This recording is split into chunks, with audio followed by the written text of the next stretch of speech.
Hi, everybody. I am your host, Fanboy X. Welcome to another episode of Comics Talk. And this time, I have an entire story arc as a reading recommendation.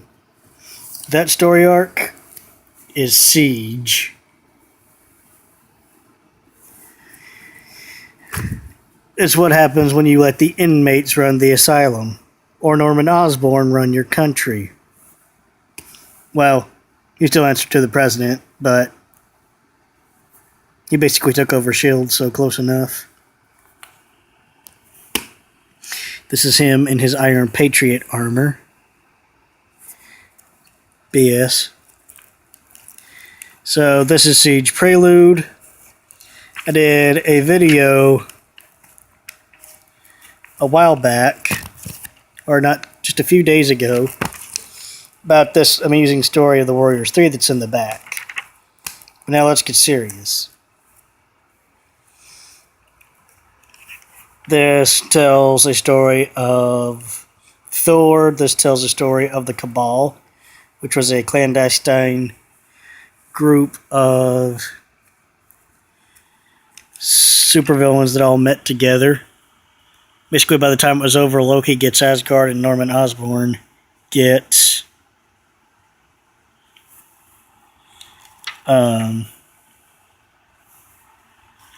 as Norman Osborn gets Earth. Well, here's the deal. Dr. Doom and some of the other members actually saw right through the Cabal, which was amazing, while other members like the Hood remained allied with Osborn. But, so it goes through, we see the formation of the Dark Avengers.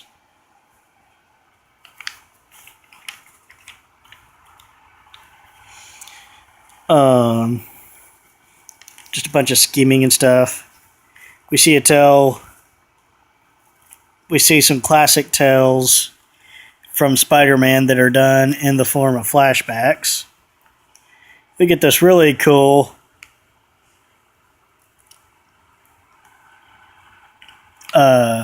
picture of Captain America. Freaking love that art. Freaking love it. So these classic tales of Spider-Man are done in the form of flashbacks. It's called the Goblin Legacy. So there's a story with Namor, story with Thor, like I said. Basically all the stories collected in here lead up to Siege, which is the main thing. So if you read the Siege Prelude first, you have a better understanding of what's going on leading up to Siege than reading every single Marvel title that led up to it. So Siege, it's good artwork, as you can see. So Siege starts out with a little recap of everything that's gone before. That's a picture of the Cabal. Would you just take in that picture of Emma Frost? Maybe not so much Loki in his Sif form. We won't go there, just... So I have to say it was a big middle finger to Thor. Fortunately, he is back in his proper form during the rest of the Siege arc. So, we see this two-way conversation between Norman Osborn and somebody. And we find out it's his freaking goblin mask, which looks creepy as heck. Say no to performance enhancers, kids. They'll wreck your mind. They'll have you talking with costumes. Gah. We see later, blah, blah, blah. Norman Osborn consulting with the Cabal. Doom being a total bad butt, telling him how the cat ate the cabbage. Basically, this thing goes through the entire siege of Asgard. Osborn and his Dark Avengers decide to take it down for no other reason than a little power trip. And him and Loki even plot, quote-unquote, an Asgardian incident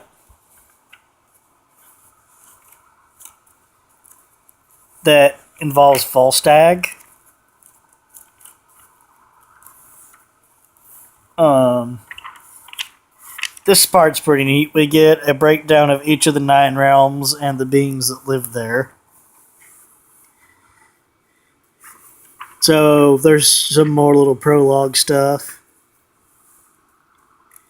Then we get to the main arc. So at this point, Asgard's floating over a town in Broxton, Oklahoma, which I was down in Oklahoma, and I don't even know if Broxton's a real town down there, but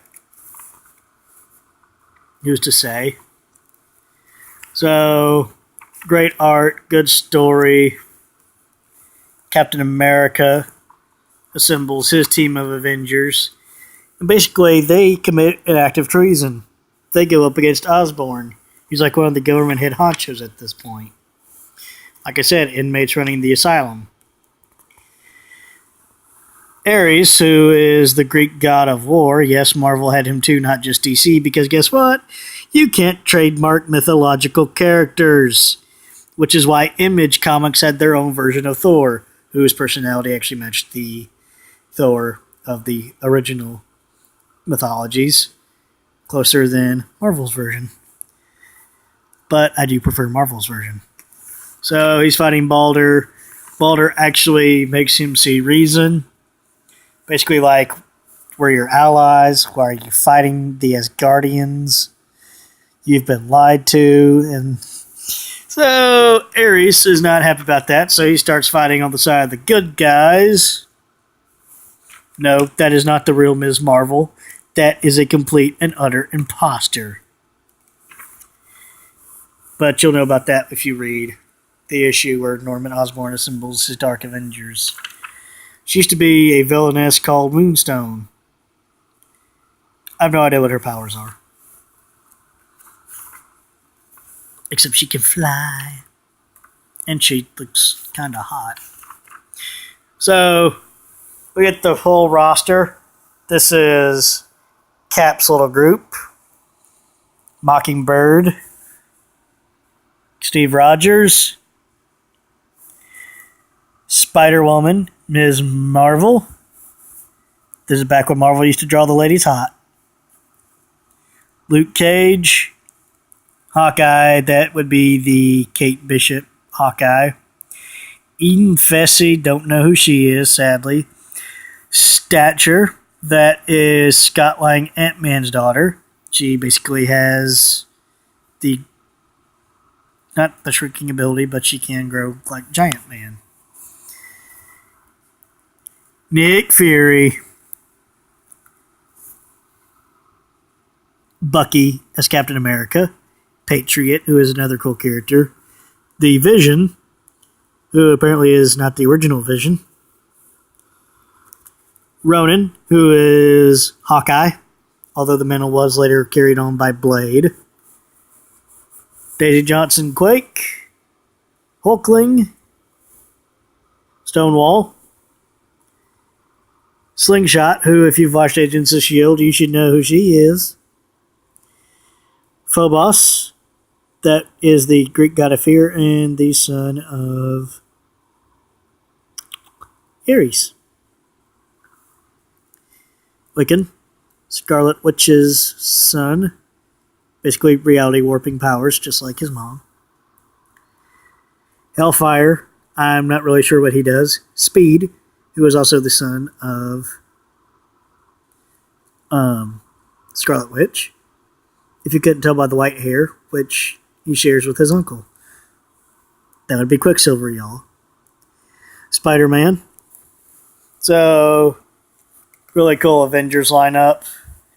There's this epic battle between Ares and the Sentry, who has the power of 1,000,000 exploding suns.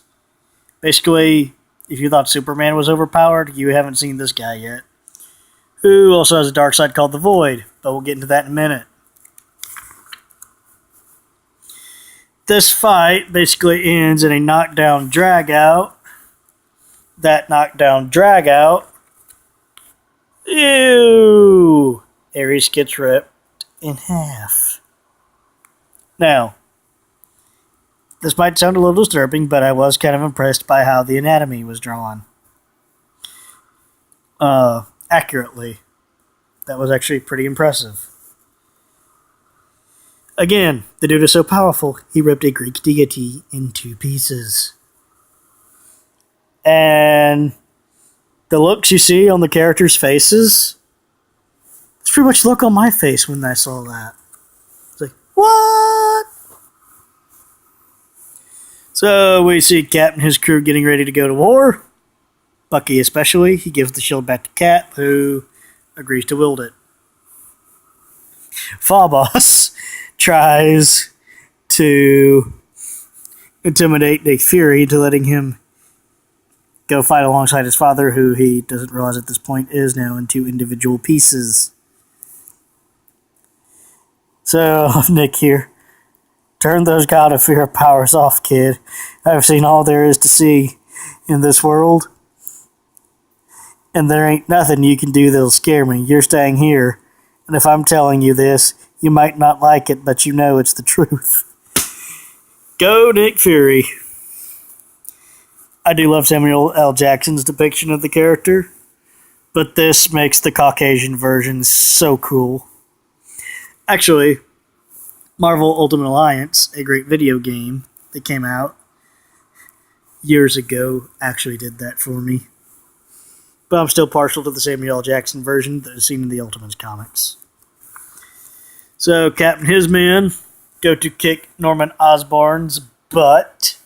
They succeed. Asgard comes crashing down around their ears, as you can see from this panel. And this is when Sentry's dark side, the Void, comes out. So now they've got an extra thing to deal with. They're just basically getting their butts stomped like nobody's freaking business. And then, who would have thought, and this is a major spoiler for the storyline, Loki dies being a hero. Yes, Loki. That Loki. He dies doing something heroic and regretting the actions that actually led to Asgard's siege. I was amazed. So, you know, in the end, it has a happy ending. Good triumphs over evil. And we get a nice 2-page spread with well-drawn characters. And allow me to zoom in on Carol Danvers here. You're welcome. And this is a story that takes place before Siege, called The Way Things Are. That was apparently given out on Free Comic Book Day back in 2009. Oh my gosh, that was 11 years ago.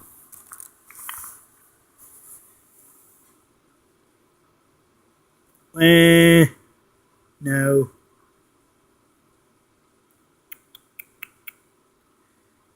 Nine years ago. Did the math wrong. I'm not good at math. This is what I'm good at. That and what I actually do for a living. Or what I went to college for. But anyways, I'm rambling on that note. But, so yeah. I highly recommend getting the trade paperback Siege Prelude, reading it, and then jumping right in to Siege itself.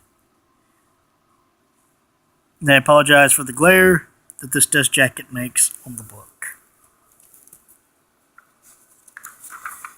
So, we'll just do it like that. So yeah, the Siege arc. Watch villains become heroes. Watch bad guys get their comeuppance. And watch Asgard go kablooey.